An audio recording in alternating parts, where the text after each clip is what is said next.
que de una u otra forma exige una solución. Pero lo aprecio mucho a Rubén Jiménez. Sí, Él sí. también, Nosotros, el ministro de Educación, es exalumno de Don Bosco, sí, ¿verdad? Navarro. Navarro, digo, iba a decir Nicolás Navarro. Nicolás Navarro es otro. Sí.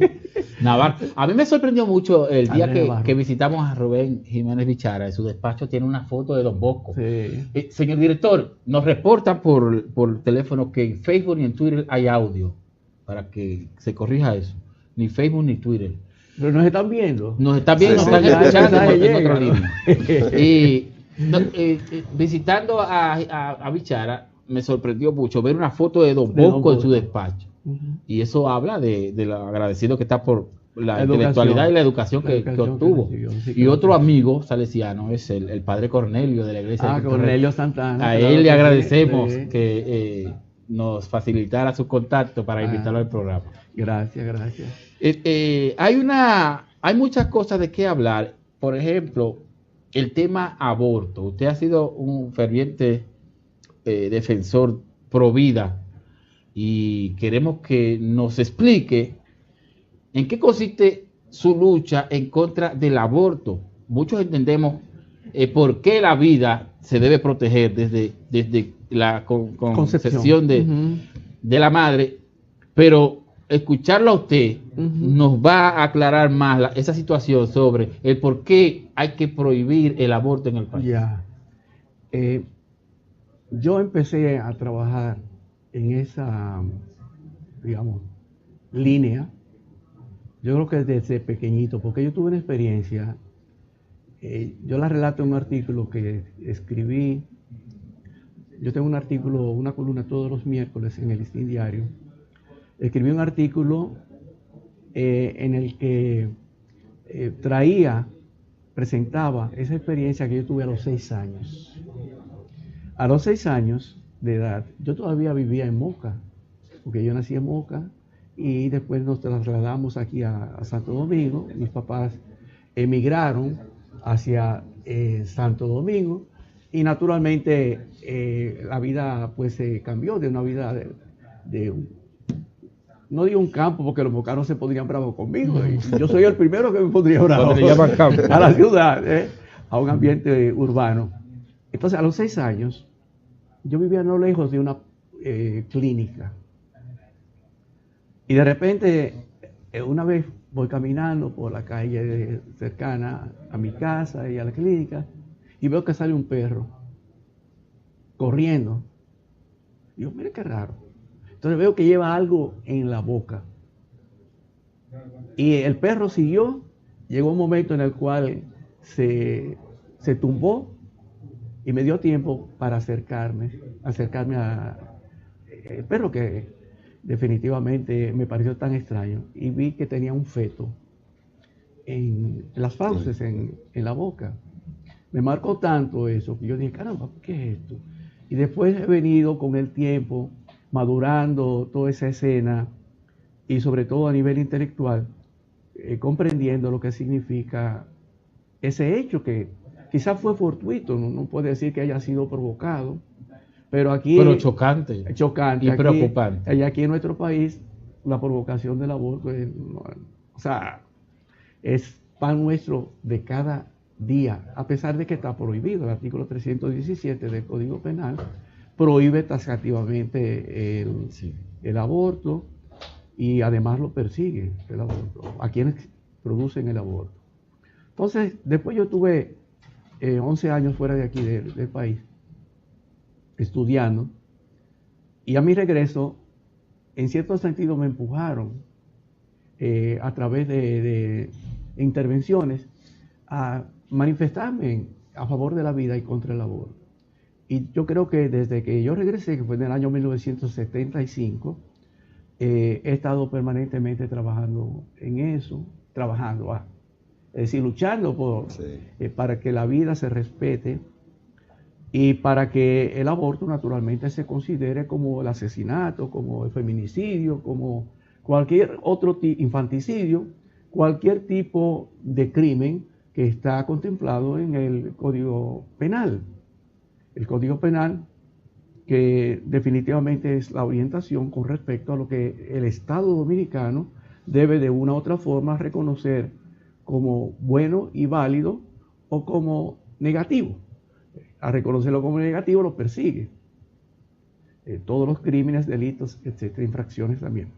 Entonces, he venido trabajando en esto. En los últimos años, primero con la Ley General de Salud que se estaba debatiendo en los años 90, tuvimos una fuerte participación, porque ya ahí se empezó a introducir el tema del aborto con la finalidad de que se introdujera también en nuestra legislación en forma de despenalización. Bueno, la historia sería larga, pero en el año 2010 la nueva Constitución de la República, nueva, ya tiene de 2010 hasta ahora, ya tiene 9 años, ¿verdad? Parece que fue ayer. Estableció, y eso parece que los legisladores no se dieron cuenta, porque realmente ha servido muchísimo para la defensa de la vida. En el artículo 37 de la Constitución se establece entonces efectivamente que la vida es inviolable desde el momento de la concepción hasta la muerte, muerte natural, naturalmente, ¿verdad? Que la tortura y el aborto es una forma de tortura. Yo no sé si ustedes han visto, seguro que lo han visto, una escena de aborto, de cómo se produce el aborto. Sí, Sí, claro. Algo tétrico, algo realmente digno de los tiempos de los nazis. Y peor todavía porque en definitiva el aborto se está produciendo a millonadas en todo el mundo. La crueldad de los nazis no fue tan amplia, ¿verdad? No es que estoy justificando esta crueldad, pero lo que quiero decir es que hoy en día es una forma que parece sutil y que nadie condena, al contrario, muchos están a favor, se está produciendo entonces el aborto. Entonces, lo peor del caso es que el Estado dominicano, representado por el gobierno